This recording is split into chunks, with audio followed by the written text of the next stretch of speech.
तो स्टूडेंट्स, सबसे पहले हम लोग देख लेते हैं जो टॉपिक छूट गया था, उपयोग। यूरिया का उपयोग देखेंगे।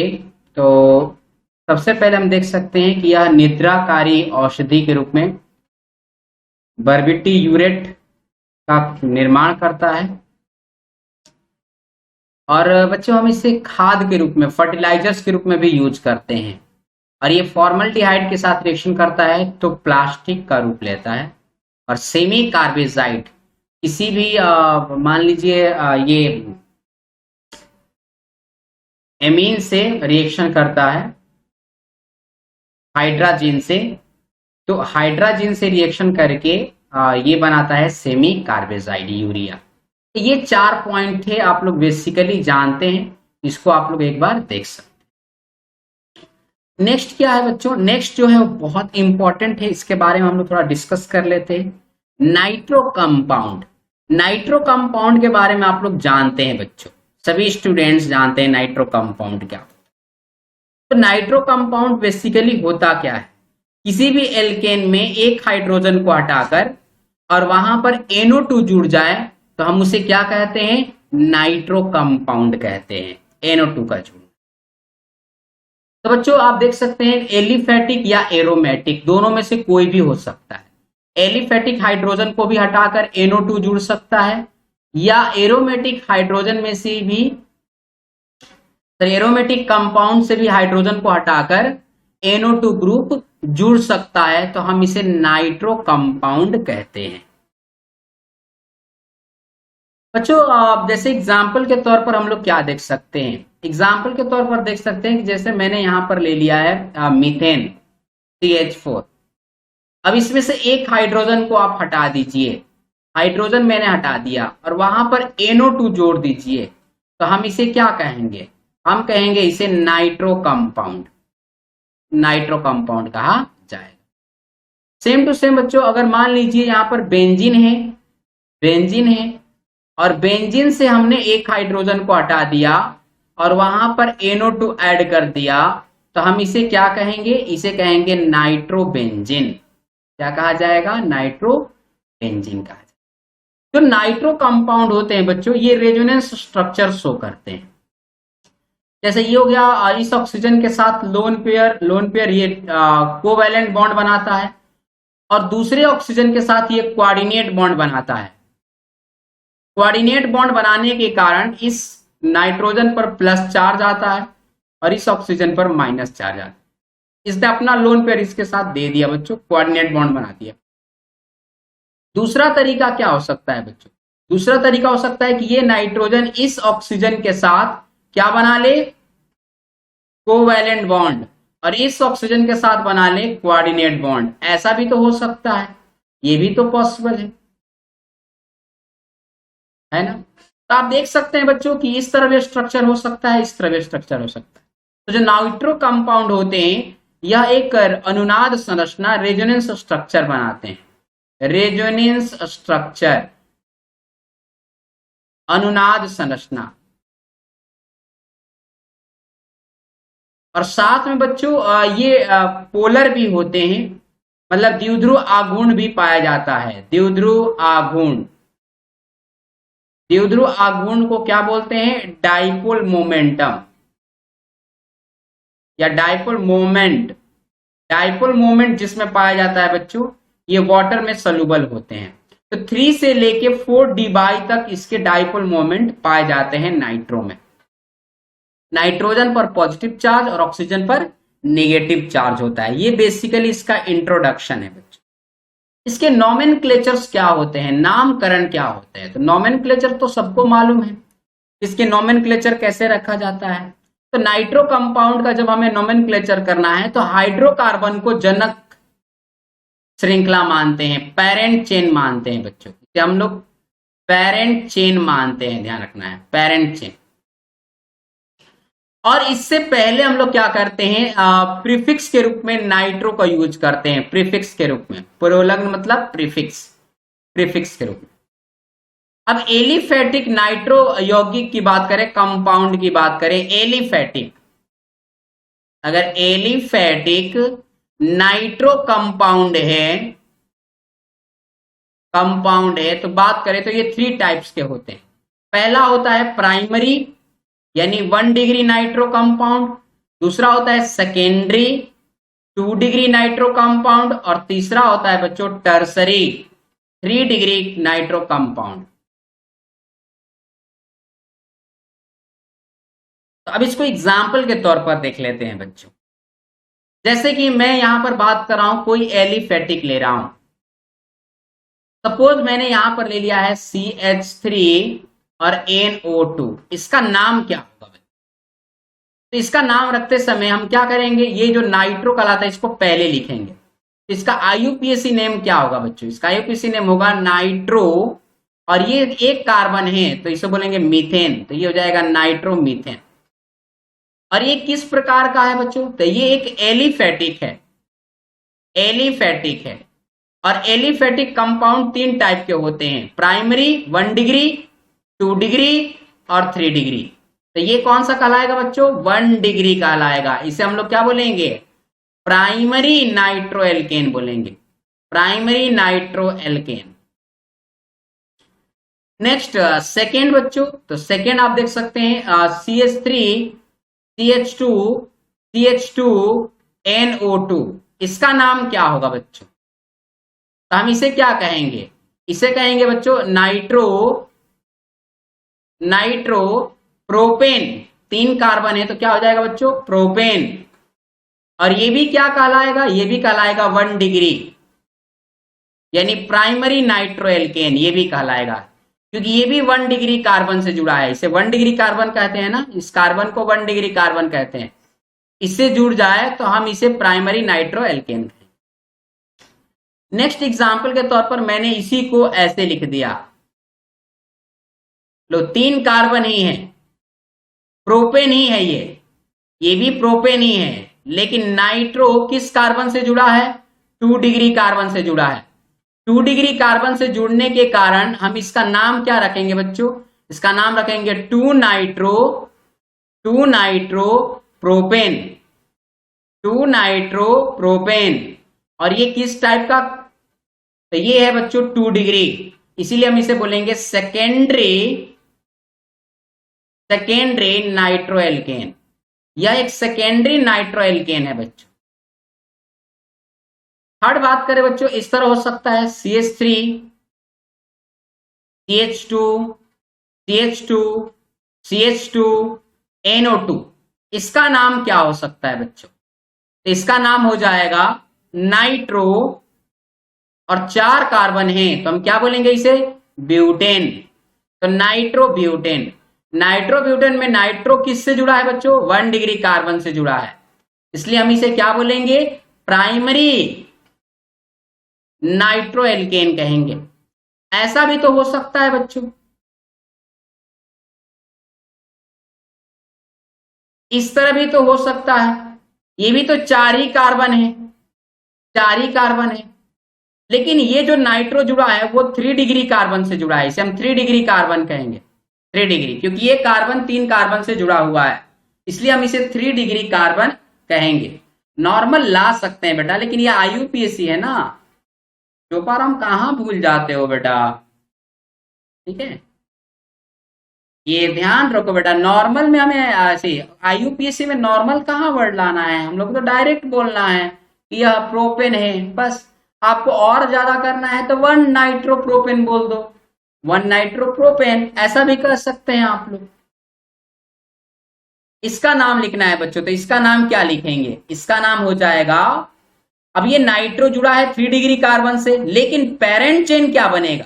पेरेंट चेन बनेगा 3 कार्बन वाले, बस ये ध्यान रखना बच्चों, 3 कार्बन वाला पेरेंट चेन बनेगा। तो ये जुड़ा है सेकेंड कार्बन से, इसका नाम क्या हो जाएगा बच्चों? ये भी हो जाएगा, मिथाइल भी जुड़ेगा। तो मिथाइल और नाइट्रो दोनों प्रीफिक्स की तरह काम करेंगे। तो पहले किसे लिखेंगे, मिथाइल को या नाइट्रो? क्योंकि पेरेंट चेन तो यहां पर क्या बनेगा, ये 3 कार्बन वाला ही बनेगा, तो पहले लिखेंगे हम लोग मिथाइल को, तो ये हो जाएगा 2 मिथाइल 2 नाइट्रो और प्रोपेन। क्लियर? तो ये देख सकते हैं बच्चे आप, हाँ, मिथाइल के बाद नाइट्रो लिखने थे, ठीक। अब बच्चों इसको थोड़ा सा और समझ लीजिए। अगर मान लीजिए सपोज हमने यहां पर इस कंपाउंड को ले लिया, तो फिर क्या कहेंगे हम इसे?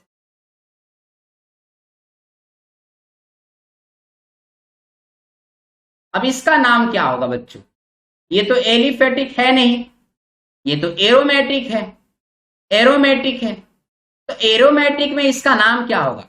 ध्यान रखना है बच्चों, एरोमेटिक में 1 डिग्री 2 डिग्री 3 डिग्री ऐसा वर्ड नहीं आता है। ध्यान रखना बच्चों सभी लोग। तो इसमें हम इसका नाम क्या रखेंगे? तो ये कहलाएगा नाइट्रो, और इसे कहेंगे बेंजीन। इसका नाम हो जाएगा नाइट्रो बेंजीन। इसका नाम क्या होगा बच्चों?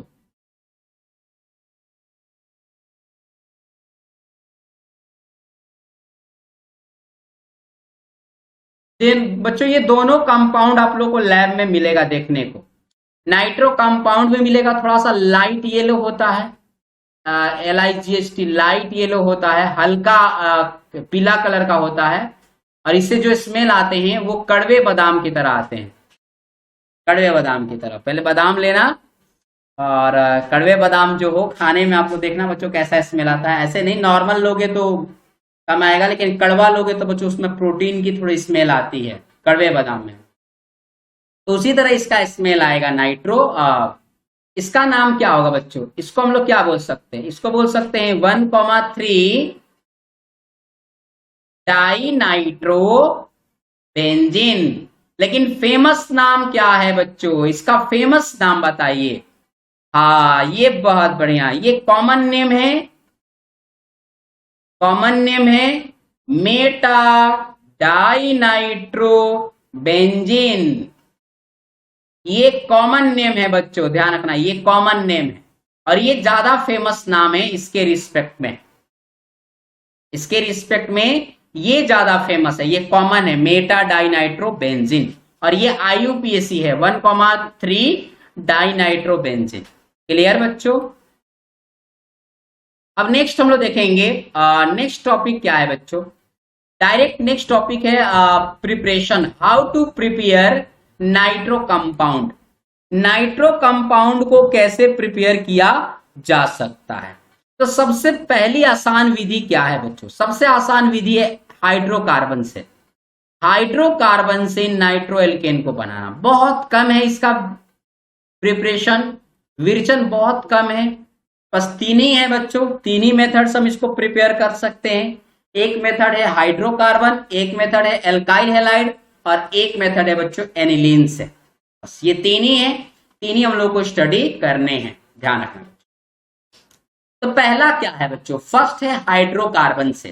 तो हाइड्रोकार्बन तो सभी को मालूम है ना कि हाइड्रोकार्बन क्या होते हैं। तो हाइड्रोकार्बन में एल्केन ले लिया हमने। तो एल्केन तो सबको मालूम है, पैराफिन, पैराफिन। तो पैराफिन बच्चों कौन कौन से होते हैं? Methane, ethane, propane, butane, pentane, ये सब क्या होते हैं? पैराफिन होते हैं, एल्केन होते हैं। अब इनको रिएक्शन कराया जाए फ्यूम HNO3 से। अब बच्चे सोच रहे होंगे सर हम HNO3 तो जानते हैं, लेकिन फ्यूम कहां से आएगा वर्ड? फ्यूम वर्ड का मतलब होता है इस HNO3 को हीट कर दो आप, और हीट करने के बाद जो इसका फ्यूम निकलेगा उसको एल्केन के साथ रिएक्शन कराए। यानी इसमें टेम्परेचर बच्चों ज्यादा वैल्यूएबल है, टेम्परेचर। तो टेम्परेचर कितना रखेंगे? टेम्परेचर रखेंगे 673 केल्विन। इस टेम्परेचर पर ये फ्यूम में चेंज हो जाता है। तो पहले HNO3 को फ्यूम में चेंज करो, और उस फ्यूम को गैसियस स्टेट को मीथेन के साथ मिक्स करके फिर रिएक्शन कराओगे तो बच्चों नाइट्रो कंपाउंड बन जाएगा। अब इसमें है क्या बेसिकली? बेसिकली इसमें यह समझने वाला है कि नाइट्रो कंपाउंड तो बनेगा, लेकिन अलग अलग टाइप का नाइट्रो कंपाउंड बनेगा। आप अगर कोई भी एक एल्केन लेते हैं तो एक ही नाइट्रो कंपाउंड नहीं बन सकता है। जैसे बच्चों एग्जाम्पल के तौर पर मैंने मीथेन ले लिया, तो एक ही नाइट्रो कंपाउंड बनेगा उसका, क्योंकि एक ही कार्बन है। लेकिन इथेन में 2 कार्बन है, तो इसमें नाइट्रो कंपाउंड 1 से ज्यादा बनेंगे। अगर आप इसी तरह प्रोपेन ले लोगे तो 3 कार्बन है, तो इसमें और ज्यादा आप लोग को नाइट्रो कंपाउंड मिलेंगे। तो बच्चों इसमें स्टेबल नहीं है, इसमें कौन सा बनेगा ये फिक्स नहीं है, इसमें मिक्सचर बनता है, बहुत सारे नाइट्रो कंपाउंड बनते हैं इसमें। तो पहला स्टेप क्या है बच्चों, हमने ले लिया है मीथेन, मान लीजिए हमने मीथेन ले लिया, तो हाइड्रोकार्बन में मीथेन ले लेंगे, फिर क्या करेंगे HNO3 ले लेंगे और इन दोनों को मिक्स करके हीट करेंगे। हीट करेंगे कितने हीट पर, 673 पर। 673 टेम्परेचर पर क्या होगा, यह फ्यूम में चेंज हो जाएगा। HNO3 किस में चेंज हो जाएगा, फ्यूम में, और फ्यूम में चेंज होने के बाद ये रिएक्शन करेगा। तो हमने ले लिया यहां पर मीथेन, मीथेन यहां पर ले लिया HNO3 और इसको रिएक्शन कराया हमने 673 केल्विन टेम्परेचर पर। तो इसमें क्या है बच्चों कि एक जो हाइड्रोजन है वो इस OH के साथ रिएक्शन कर लेगा, एक हाइड्रोजन, तो क्या बना देगा, वाटर बना देगा। वाटर भी किस फॉर्म में रहेगा, वेपर के फॉर्म में ही रहेगा, ये ध्यान रखना है बच्चों। लिक्विड फॉर्म में वाटर नहीं दिखेगा, वेपर फॉर्म में दिखेगा, ये ध्यान रखना। तो वाटर भी यहां पर वेपर फॉर्म में बन गया। अब ये NO2 है, ये NO2 इससे जुड़ जाएगा, तो ये हो जाएगा CH3 और यहां पर जुड़ जाएगा NO2। इसका नाम क्या हो जाएगा, इसका नाम हो जाएगा नाइट्रोमीथेन। अगर बच्चों यहां पर हम ऐसे करके इथेन ले ले तो क्या होगा बच्चों, अब यहां से ध्यान रखना है बच्चों, अगर आप इथेन ले लोगे तो एक कंपाउंड नहीं बनेगा, कभी भी नहीं बनेगा। यही इसका डीमेरिट समझ सकते हैं आप लोग। इसमें पूरा मिक्सचर बनता है, एक नाइट्रो कंपाउंड नहीं बन सकता है। ये पहला ऐसा आप लोग को रिएक्शन देखने को मिला है। तो नाइट्रो कंपाउंड में क्या होगा, अगर आप इथेन के साथ रिएक्शन कराएंगे तो ऐसा होगा कि यहां पर नाइट्रो इथेन बनेगा, ये तो फिक्स है।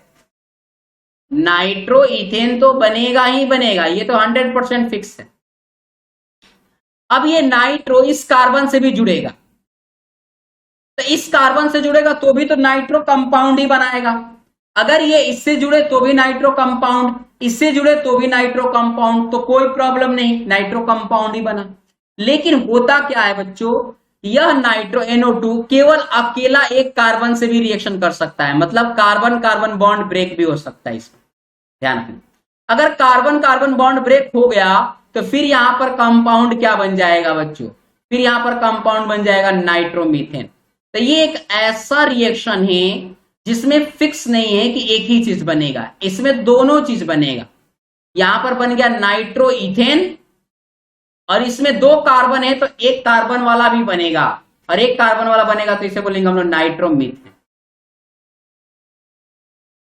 अच्छा, अब आपके दिमाग में समझ में आ गया होगा कि सर अगर हम 3 कार्बन वाला ले ले तो क्या होगा, तो समझ में आ गया होगा बच्चों। अगर हम 3 कार्बन वाला ले लें, इसको बैलेंस करने के लिए NO2 को ज्यादा लेना और वाटर मॉलिक्यूल्स बाहर निकाल देना, और इसको भी मोल को बढ़ा देंगे। ऐसा हम कर सकते हैं बैलेंस करने के लिए, नहीं करोगे तो भी चल जाएगा। इसको बैलेंस करने के लिए इसका मोल ज्यादा लीजिए, इसका मोल लीजिए, यहां पर वाटर लिखिए तो बैलेंस हो जाएगा। क्लियर बच्चों, अगर ये 3 कार्बन वाला आ जाए तो क्या होगा, तो सबसे पहले NO2 इस कार्बन से भी जुड़ सकता है, तो इससे जुड़ेगा तो क्या होगा बच्चों, इससे जुड़ेगा तो बनेगा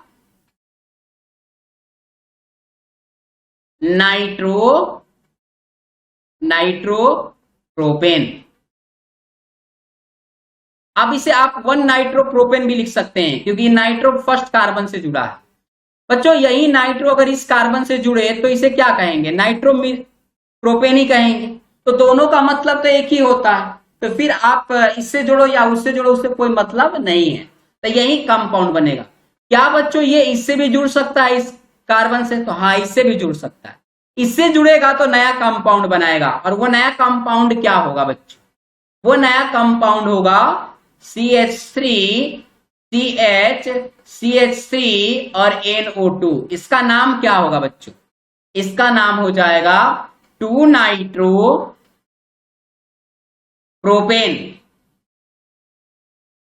क्लियर। अब बच्चों आपके दिमाग में यह आता होगा सर क्या इसके बॉन्ड नहीं टूटेंगे, क्या ये बॉन्ड नहीं टूट सकता है, तो हाँ बच्चों ये भी बॉन्ड टूट सकता है। अगर ये बॉन्ड टूटेगा तो इधर क्या बनेगा, इथेन, और इधर क्या बनेगा, मीथेन। मतलब यहां पर बन जाएगा बच्चों नाइट्रो इथेन, और साथ में क्या बन जाएगा बच्चों, नाइट्रोमीथेन। तो आप देख सकते हैं बच्चों कि एक ही कंपाउंड से कितने टाइप्स के कंपाउंड बन जाते हैं। ये आप इसका डीमेरिट्स कह सकते हैं या ऐसा कह सकते हैं कि बहुत सारे कंपाउंड बनाए जा सकते हैं, लेकिन एलिफेटिक में, केवल एलिफेटिक में, ध्यान रखना बच्चों। अब दिमाग में ये आता होगा सर अगर एरोमेटिक हो तो क्या होगा? एरोमेटिक, फटाफट आंसर दो बच्चों। अगर एरोमेटिक हो यानी बेंजीन हो, उसको रिएक्शन कराओगे तो क्या बनेगा? तो बेंजीन को बच्चों अगर हम रिएक्शन कराते हैं तो मिक्सचर ले लेते हैं। किसका मिक्सचर लेते हैं? तो हम मिक्सचर लेते हैं कंसंट्रेट HNO3 और साथ में लेते हैं कंसंट्रेट H2SO4। याद है बच्चों? अगर हम इसको रिएक्शन कराएंगे तो क्या बनेगा बच्चों? वाटर मॉलिक्यूल्स बाहर निकल जाएगा और यहां पर बन जाएगा नाइट्रोबेंजीन। बन जाएगा कि नहीं? बनेगा ना? ये तो आप लोगों ने पढ़ा है। इसे हम क्या कहते हैं? नाइट्रोबेंजीन। अब बच्चों के दिमाग में आता होगा सर अगर हम डायरेक्ट केवल HNO3 लें और टेम्परेचर को बढ़ा दें तो क्या नाइट्रोबेंजीन नहीं बनेगा? तो बनेगा बच्चों, 100% बनेगा, ध्यान रखना। लेकिन अपने सिलेबस में इसका ही बात किया है, लेकिन वो ध्यान रखना है अगर हम HNO3 ले ले और ज्यादा टेम्परेचर कर दे तो इसमें भी नाइट्रोबेंजीन बनेगा 100%।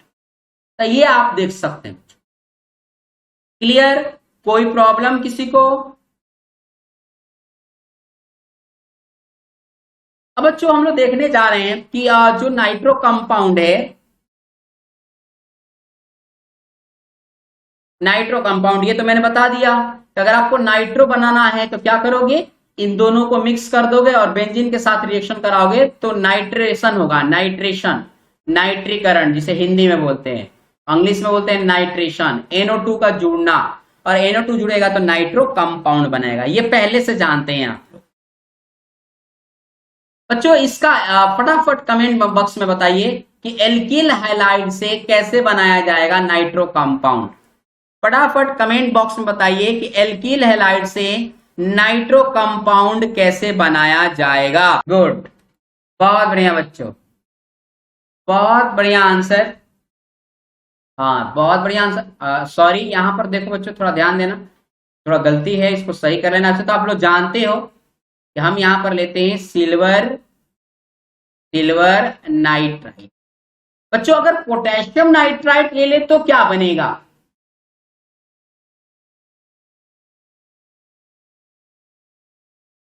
फटाफट कमेंट बॉक्स में बताइए आंसर।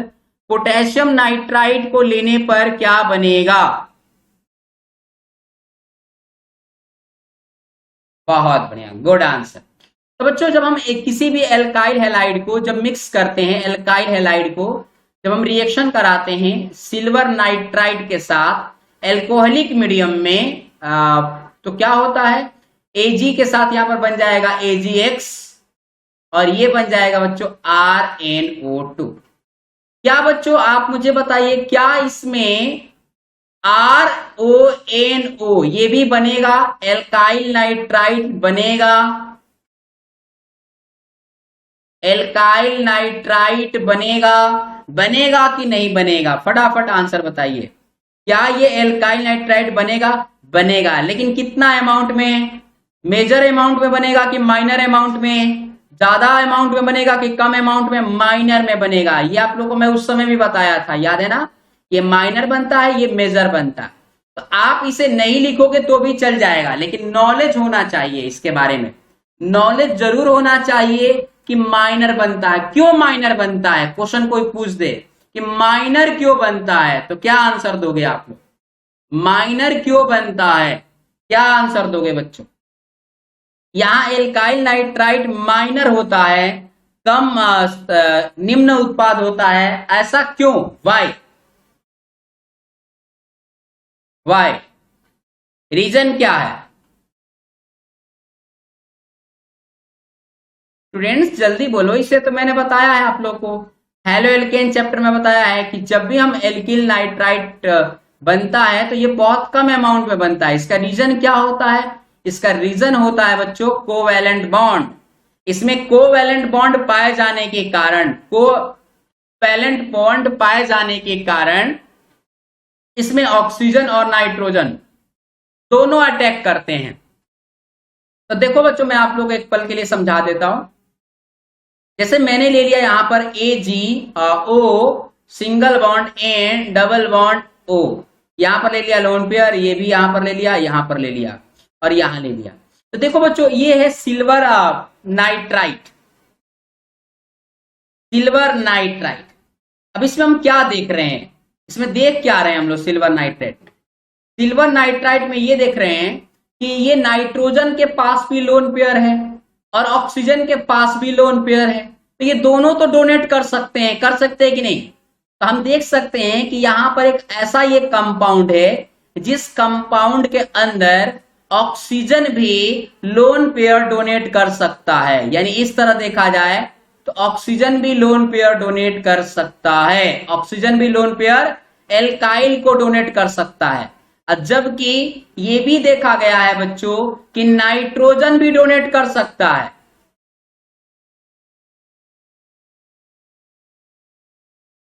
ये नाइट्रोजन भी डोनेट कर सकता है, तो दोनों डोनेट कर सकते हैं, नाइट्रोजन भी कर सकते हैं और ऑक्सीजन भी कर सकते हैं। लेकिन ज्यादा अमाउंट में कौन डोनेट करता है बच्चों? तो आप लोग जानते हैं कि यह कोवैलेंट बॉन्ड है, कोवैलेंट बॉन्ड होने के कारण इसमें नाइट्रोजन ज्यादा अमाउंट में लोन पेयर डोनेट करता है, और लोन पेयर डोनेट करने के कारण इस रिएक्शन को न्यूक्लियस सब्स्टिट्यूशन रिएक्शन कहा जाता है। एक न्यूक्लियोफाइल, एक नाभिक इसने ही जुड़ता है और दूसरा बाहर निकलता है।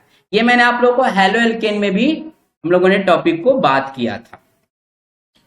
नेक्स्ट क्या होगा बच्चों? नेक्स्ट आप लोग देख सकते हैं जो नेक्स्ट टॉपिक है, ये इसके बारे में बताया गया है कि क्यों ऐसा, क्या रीजन है, जो मैंने एक्सप्लेन कर दिया कि जो सिल्वर नाइट्रेट है ये सहसंयोजक आबंध वाला है, कोवैलेंट बॉन्ड वाला है, और कोवैलेंट बॉन्ड होने के कारण इसमें नाइट्रोजन की लोन पेयर देने की प्रवृत्ति ज्यादा होती है। इसलिए बच्चों नाइट्रो कंपाउंड ज्यादा बनता है रिस्पेक्ट टू नाइट्राइट। तो नाइट्राइट से ज्यादा कौन सा बनता है? नाइट्रो कंपाउंड बनता है। क्लियर? उसके बाद क्वेश्चन ये पूछा कि क्या इसमें क्या सपोज बच्चों इसमें क्या हो सकता है कि ये जो रिएक्शन है, ये जो रिएक्शन है क्या है हेलो एरीन भी करता है? मान लीजिए आपसे कोई पूछ दे कि यहां पर ले लिया मैंने हेलो एरीन, यहां पर ले लिया मैंने हेलो एरीन और इसको बोला कि सिल्वर नाइट्राइट से रिएक्शन कराया, तो क्या बनेगा? फटाफट बताइए बच्चों आंसर में। अगर मैंने हेलो एरीन ले लिया और इसको रिएक्शन कराया तो क्या बनेगा? नाइट्रो कंपाउंड बनेगा या एल्काइल नाइट्राइट बनेगा? कौन सा कंपाउंड बनेगा? अगर हम एराइल ले ले तो सभी को बच्चों को सोच समझ के आंसर दो। नाइट्रो कंपाउंड, सभी को मालूम है कि नाइट्रो कंपाउंड में एक्स को बाहर निकालना, CX बॉन्ड को तोड़ना बहुत मुश्किल होता है, मालूम है कि नहीं? मालूम है ना? कार्बन इसमें sp2 हाइब्रिड होता है और कार्बन sp2 हाइब्रिड होने के कारण कार्बन और हाइड्रोजन बॉन्ड को तोड़ना बहुत मुश्किल होता है। ये लो टेम्परेचर पर टूटेगा ही नहीं, पहली बात। दूसरी बात बच्चों, यहां पर NO2 को जोड़ना, तो इसलिए ध्यान रखना है कि इसमें AgNO2 को जब रिएक्शन कराते हैं तो ये आसानी से रिएक्शन नहीं करता है। क्यों नहीं करता है? क्योंकि यहां पर कार्बन और हाइड्रोजन बॉन्ड आसानी से नहीं टूटते हैं। ठीक है, हाँ बहुत बढ़िया, गुड। परभासी डबल बॉन्ड है, इसमें आभास होता है डबल बॉन्ड के जैसा लगता है, गुड। नेक्स्ट बच्चों आप देख सकते हैं थर्ड पॉइंट और लास्ट पॉइंट है, यही लास्ट पॉइंट है। इसमें क्या है बच्चों कि एनिलीन को जब हम लोग रिएक्शन एनिलीन से जब हम लोग नाइट्रो कंपाउंड बनाते हैं तो कैसे बनाएंगे? तो एनिलीन से नाइट्रो कंपाउंड बनाने के लिए पहले आप क्या करें, उसका डाई एजुटेशन कराते, डाई एजुटीकरण कराते, डाई एजुटेशन, और डाई एजुटेशन कराने के बाद फिर कॉपर के प्रेजेंस में सोडियम नाइट्राइट के साथ रिएक्शन कराते। कॉपर के प्रेजेंस में सोडियम नाइट्राइट से रिएक्शन कराएंगे तो नाइट्रो कंपाउंड बन जाता है, ये ध्यान रखना है बच्चों। अब ये लास्ट है, इसमें थोड़ा अच्छी तरह से ध्यान देना है क्योंकि इसमें अलग अलग टाइप के रिएक्शन है बच्चों। तो सबसे पहले देख लेते हैं कि हमने यहां पर ले लिया एनिलीन,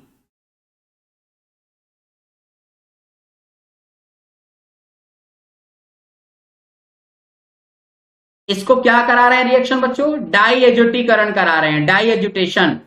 डाई एजुटीकरण कैसे होता है? सोडियम नाइट्राइट और HCl के साथ रिएक्शन कराते हैं, कितने टेम्परेचर पर? टेम्परेचर कितना होता है? टेम्परेचर कितना होता है बच्चों डाई एजुटेशन के लिए? 273 से 278 तक हो सकता है, इसके बीच में ही होगा। 273 लिखोगे तो भी राइट है। और यहां पर बन जाएगा बेंजीन डाइजोनियम क्लोराइड, ये बन गया बेंजीन डाइजोनियम क्लोराइड। और बेंजीन डाइजोनियम क्लोराइड में फिर से वापस सोडियम नाइट्राइट डाल दिया जाए कॉपर के प्रेजेंस में, तो यहां पर बन जाएगा बच्चों नाइट्रो कंपाउंड। क्या बन जाएगा? नाइट्रो कंपाउंड बन जाएगा, नाइट्रो बेंजीन बन जाएगा। मुझे फटाफट आंसर बताइए, अगर वाटर डालकर हीट कर देंगे तो क्या बनेगा? वाटर डालकर हीट कर देंगे तो क्या बनेगा? वाटर डाल दिया, हीट कर दिया तो क्या बनेगा? फिनॉल। Good answer. इसमें एल्कोहल डालकर हीट कर दिया तो क्या बनेगा? एल्कोहल डालकर हीट कर दिया तो क्या बनेगा? एल्कोहल डालकर मैंने हीट कर दिया तो क्या बनेगा? बेंजीन डाइजोनियम क्लोराइड में एल्कोहल डाला और हीट कर दिया तो क्या बनेगा?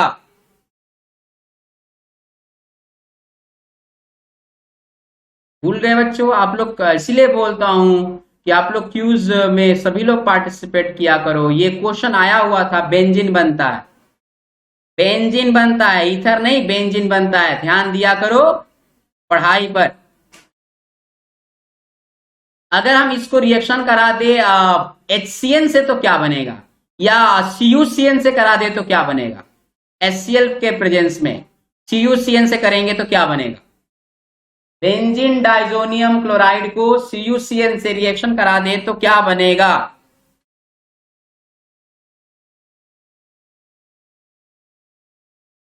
बेंजोनाइट्राइल, बेंजो नाइट्राइल। ओहो क्या बच्चों, कॉपर और HBr से रिएक्शन करा दे तो क्या बनेगा? कॉपर और HBr से रिएक्शन करा दे तो क्या बनेगा?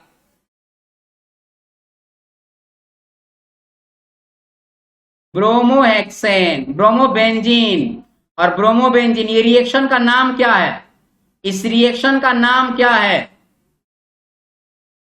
रिएक्शन का नाम क्या है? गटरमान है, गटरमान। सैंडमेयर में क्यूप्रिस ब्रोमाइड लिया जाता है, Cu2Br2 लिया जाता है। अगर हम इसको रिएक्शन करा दें HbF4 से रिएक्शन करा दे तो क्या बनेगा बच्चों? HbF4 से रिएक्शन करा दे तो क्या बनेगा? HbF4 से रिएक्शन करा दे तो क्या बनेगा? बहुत बढ़िया, फ्लोरोबेंजीन। इसका नाम क्या है बच्चों? नेम रिएक्शन, नेम रिएक्शन नाम क्या है? बाल्ज-सीमन। अगर हम इसको रिएक्शन Ki से करा दे तो क्या बनेगा? Ki से करा दे तो क्या बनेगा? आयोडोबेंजीन। गुड। तो ये ध्यान रखना है बच्चों, एक टॉपिक के अंदर आप लोग देख सकते हैं कितने सारे टॉपिक आ गए, लेकिन ये कब आएंगे? ये कब सारे टॉपिक आएंगे? जब आप लोग इस पर ध्यान दोगे तब। क्लियर? अब हम लोग नेक्स्ट टॉपिक की तरफ चल रहे हैं बच्चों। इसे क्या कहते हैं? हम फिजिकल प्रॉपर्टी पढ़ने जा रहे हैं। मैंने सबसे पहले आप लोग को बताया, यहां पर रंगहीन लिखा है लेकिन थोड़ा सा लाइट येलो होता है, नाइट्रोबेंजीन। ध्यान रखना बच्चों, ये तो एल्केन के बारे में बात कर रहा है, जैसे कि नाइट्रोमीथेन, नाइट्रोप्रोपेन की बात कर रहा है। अगर यही बच्चों नाइट्रो अगर बेंजीन रहा तो थोड़ा सा लाइट येलो होता है, लेकिन स्मेल कैसा होता है? तीक्ष्ण गंध वाला होता है, मतलब कड़वे बादाम की तरह आता है बच्चों स्मेल इसका। ध्यान रखना है। नाइट्रोबेंजीन पीले रंग का द्रव होता है जिसका कड़वे जैसा गंध आता है। या एल्केन में क्या होता है बच्चों? विलय होता है, सॉल्युबल होता है। नाइट्रो एल्केन वाटर में विलय होता है, लेकिन नाइट्रो अगर एरिन है जैसे कि नाइट्रोबेंजीन है तो वो जल में विलय नहीं होगा। क्यों? क्योंकि नाइट्रो एल्केन के जो होते हैं वो इसमें एल्किल पाए जाते हैं, और ये एल्किल जल में थोड़ा सा विलय हो सकते हैं। हाइड्रोफोबिक नेचर के थोड़ा कम होते हैं, ये हाइड्रोफोबिक नेचर का कम होता है। लेकिन यही अगर हम लोग ले लें एरिन की बात करें तो ये ज्यादा हाइड्रोफोबिक नेचर का होता है। एल्कीन में भी ज्यादा हाइड्रोफोबिक नेचर का कौन होता है? एल्काइन में ज्यादा मॉलिक्यूलर वेट वाले, जैसे 5 वाले हो जाएंगे, ये हो जाएगा बच्चों। ये इनसॉल्युबल होगा। 6 वाले क्या होंगे बच्चों, इनसॉल्युबल होंगे। ज्यादा कार्बन वाले इनसॉल्युबल होते हैं, ये आप लोग जानते हो पहले से। इसमें डाइपोल मोमेंट पाया जाता है, जिसके कारण इसकी बॉइलिंग पॉइंट हाइड्रोकार्बन से अधिक होता है, हाइड्रोकार्बन से। जैसे मान लीजिए बच्चों मीथेन है, तो मीथेन की बॉइलिंग पॉइंट कम होगा नाइट्रोमीथेन से, नाइट्रोमीथेन से।